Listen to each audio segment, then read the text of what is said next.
Alleppey county premier league season 7 താരലേലവും logo പ്രകാശന കർമ്മവും നടത്തി.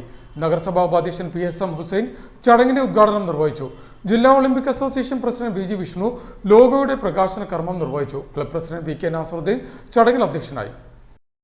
Alleppey county premier league season 7 താരലേലവും ലോഗോ പ്രകാശന കർമ്മവും നടത്തി.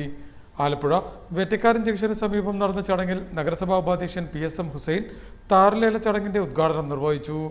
നമ്മുടെ പുതിയ തലമുറയെ ഒരുപാട് പരിമിതികളുള്ള ഒരു നഗരമാണ്. പ്രത്യേകിച്ച് കായിക മേഖലയിൽ കായിക താരങ്ങൾക്ക് പരിശീലനം നേടുന്നതിനെല്ലാം ഉൾപ്പെടെ ഭൂമിയുടെ ലഭ്യതക്കുറവ് ഒരു വലിയ പ്രശ്നമായി ഇന്ന് നാം നമ്മുടെ കായിക മേഖല അഭിമുഖീകരിക്കുന്ന ഒരു പ്രധാനപ്പെട്ട വിഷയമാണ്.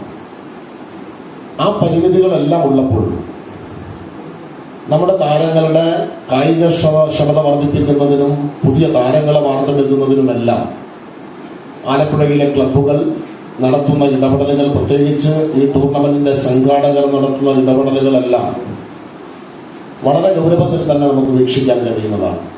ജില്ലാ Olympics association president VG Vishnu Alleppey county premier league cricket season 7 logo പ്രകാശനം ചെയ്തു. നഗരസഭാ ഉപാധ്യക്ഷൻ PSM ഹുസൈനെ നൽകിക്കൊണ്ടാണ് ലോഗോ പ്രകാശനം നിർവഹിച്ചത്. ക്ലബ് പ്രസിഡന്റ് VK നാസറുദ്ദീൻ ചടങ്ങിൽ അധ്യക്ഷത വഹിച്ചു. നഗരസഭാ ആരോഗ്യ സ്ഥിരം സമിതി അധ്യക്ഷ AS കവിത മുഖ്യാതിഥിയായിരുന്നു. നഗരസഭാ കൗൺസിലർ B നസീർ സംസാരിച്ചു. ക്ലബ് സെക്രട്ടറി MD ബിലാൽ സ്വാഗതവും ക്ലബ് എക്സിക്യൂട്ടീവ് അംഗം ഉനൈസ് നന്ദിയും പറഞ്ഞു. 16 ടീമുകൾ അണിനിരക്കുന്ന മത്സരത്തിനായി ടീം മാനേജ്മെന്റിന്റെ നേതൃത്വത്തിൽ ഞായറാഴ്ച വൈകിട്ട് ആരംഭിച്ച താരലേല നടപടികൾ തിങ്കളാഴ്ച പുലർച്ചെ വരെ നീണ്ടു.